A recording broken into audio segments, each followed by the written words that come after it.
Dr. Stein, in 2002, you ran for governor of Massachusetts and you lost. In 2004, you ran for state representative in Massachusetts and you lost. In 2006, you ran for secretary of the Commonwealth. You also lost. In 2010, you ran for governor again, this time against the first black governor in Massachusetts, Deval Patrick. You lost. This is not DNC talking points. This is my research. And sadly for you, the research says you have never won an election. One thing that AOC has done that you haven't is win some elections. Yowza. That was Angela Rye of the Breakfast Club with tough words, or as she would describe, just the facts. That's the electoral record for Jill Stein right there. And that's a lot when you put it in a short period of time like that. So Jill Stein probably not going to enjoy that presentation of material. But understand that the question of Jill Stein's strategy, what races she's run in over the last decade or so, has gotten a lot more attention over the last week because Representative Alexandria Ocasio-Cortez was asked a question about that and responded to it on Instagram. So she was asked by a user, how do I tell my friends who are Jill Stein voters they are wasting their time and effort, which is a provocative question, admittedly, but this is what AOC had to say. What I have a problem with is the fact that if you are running for president, you are the de facto leader of your party. I've been on record about my criticisms of a two-party system, so this is not about that. But you are the leader of your party. And if you run for years and years and years and years and years in a row, and your party has not grown, and you don't add city council seats, and you don't add down ballot candidates, and you don't add state electeds, that's bad leadership. To me, it does not read as authentic. It reads as predatory. What does this person do to grow power? So she's not buying it. And that's some of the harshest criticism that you likely heard of Jill Stein coming from AOC, who's taken a very different path. And that was alluded to by Angela Rye on The Breakfast Club. But we want to be fair and give Jill Stein a chance to respond. Here's what she had to say following that video by AOC. I just wanted to thank AOC Pelosi so very much for her very authentic concern about growing green power. Clearly, AOC is the attack dog du jour, and the Democrats are running scared, and they should be, because who wants to support a genocide? AOC, who's supposed to be in leadership of the Democratic Party, it's amazing if she doesn't know about the anti-democratic tactics and strategies that the Democratic Party uses to crush and silence political opposition. Okay, so bit of a fact check, unless I'm wrong, I don't believe that AOC is part of the leadership of the Democratic Party. And I think that AOC, having successfully primaried one of the most powerful Democrats in Joe Crowley, I think that she does understand the way Democrats do things. She's seen what the Democratic Party and AIPAC have done to a number of other members of the squad. That just doesn't mean that she comes out of that experience believing that Jill Stein's particular political strategy is the right one. And so we've got some more that we can get to, but I'm curious what you think about this feud. Hey, don't scroll away. Come back.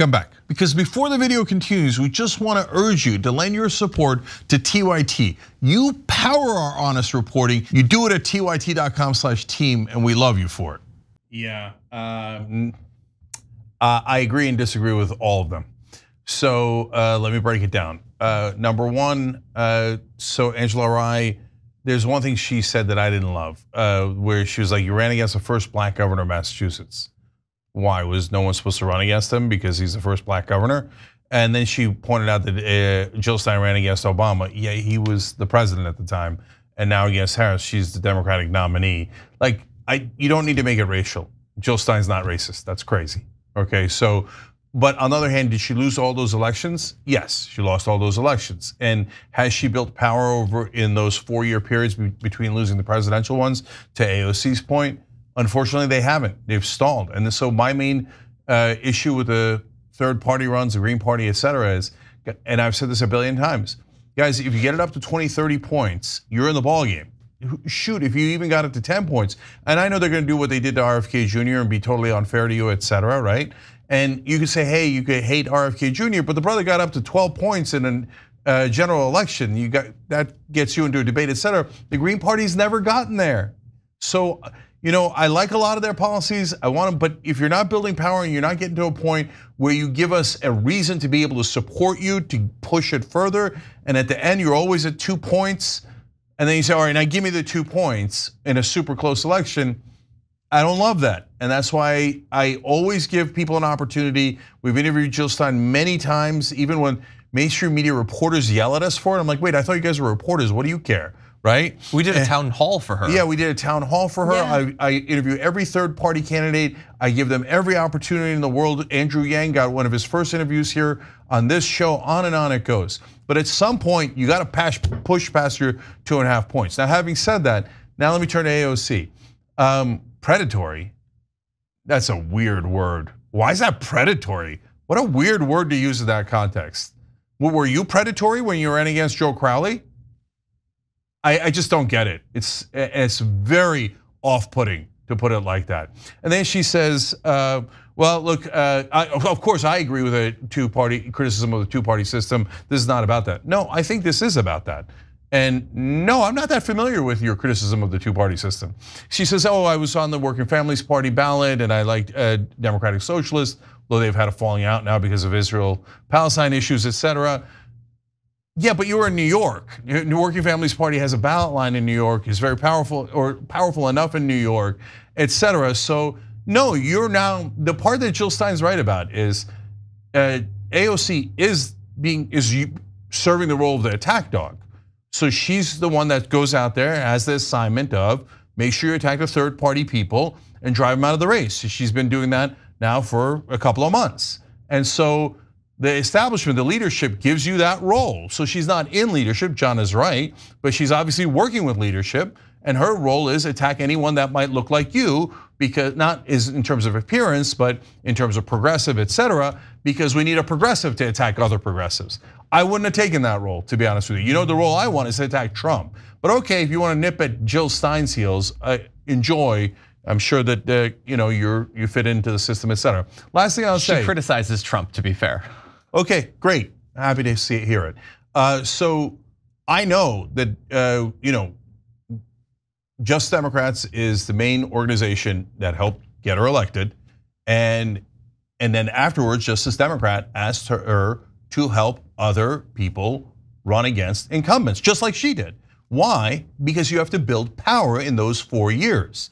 And in fact, in Congress, obviously, every 2 years. And if you're not constantly primarying incumbents, you're not going to be able to build up enough power in the building to swing votes and make a difference. And as soon as she became an incumbent, I'm not saying that she didn't support any more primaries, she did.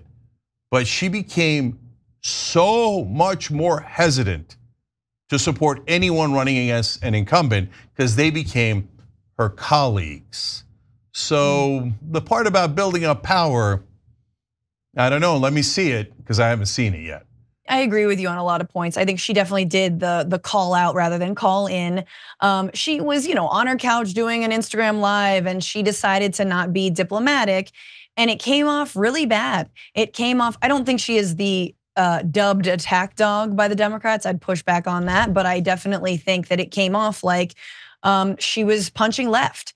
And I think that when you are a leftist and when you're a progressive like we are who do want a parliamentarian system, a more democratic system in this country, ranked choice voting, amazing reforms that would make this country far more representative, you cannot gloss over I've been critical of the two-party system because that rings a little bit Nancy Pelosi saying, I've been for Medicare for all back in my day. We always have to keep on stating the case why we live in this two-party corporate duopoly and it's awful and we need to fight against it. While simultaneously, and I agree, be strategic with our vote. And I've said this on my show, people can check it out.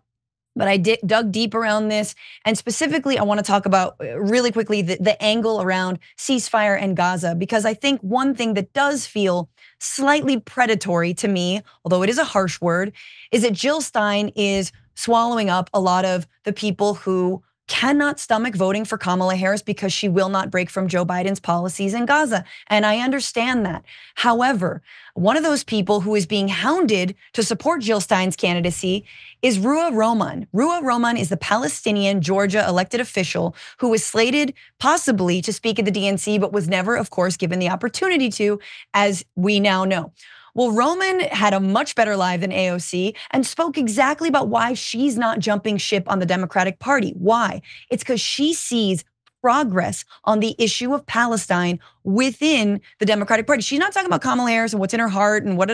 She's talking about within the Georgia State Legislature. She's talking about at the DNC with people wearing pins and keffiyehs and all kinds of supportive statements and the massive applause that anytime anyone mentions ceasefire or the dignity of Palestinians, that she sees that this issue and all the people that have been in the streets, all the students that have crushed it, despite being crushed themselves, they are having an impact. And so Ruah Roman's like, why would I just bounce and leave this ship to make this sort of, again, kind of protest vote stand that truly will be and is, it's a spoiler vote. I'm sorry, y'all. You can vote Jill Stein. That's totally within your right. But you have to acknowledge it's a protest vote that is also a spoil vote.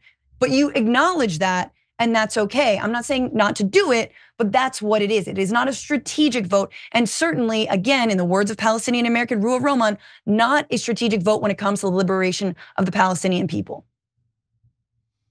Yeah. All right, I'm gonna say one last thing. Look, progressives are never going to get into power, and I don't mean in terms of personal power, the presidency or anything along those lines. I mean in terms of passing bills, until they learn how to challenge the establishment. This whole idea of, I'm gonna work within the establishment, and here I'll attack Jill Stein, so I'll get some brownie points from the establishment. And I wonder if they'll give me another inch in the next bill. I wonder if they'll give me 2% more in the next bill. That is a terrible strategy. It will never work. It's incrementalism. It's everything that we've been fighting against. You have to actually challenge power. And it doesn't look like AOC has any interest in challenging power anymore. That's my honest read of it. So maybe Jill Stein's doing it in a way that's not very productive, but no one disputes that she's at least earnest about it and authentic about it, whether you agree or disagree with not just her politics, but the strategy of constantly running for president. So at the end of the day, I'm gonna vote for whoever has the best chance of beating Donald Trump. And right now, with less than 2 months to go in the election, that is not close. It is not at all close. And I want to beat Donald Trump, and I will beat Donald Trump, and we will live to fight another day. But when we live through this election and we don't let the fascists win, you do have to fight another day. If your plan is to not fight another day and to go back on your couch and you say, now I'm part of the establishment, yay, let Manchin write all the bills, and I won't fight back at all, but hey, you know what, I got a tiny little sliver here, yay, incrementalism. That was not the point. That is not how you build power. That is not how you use power. That's just you being a celebrity, so enjoy. Thanks for watching The Young Turks, really appreciate it. Another way to show support is through YouTube memberships. You'll get to interact with us more. There's live chat emojis, badges. You've got emojis of me, Anna, John, JR, so those are super fun. But you also get playback of our exclusive member-only shows and specials right after they air. So all of that, all you gotta do is click that join button right underneath the video. Thank you.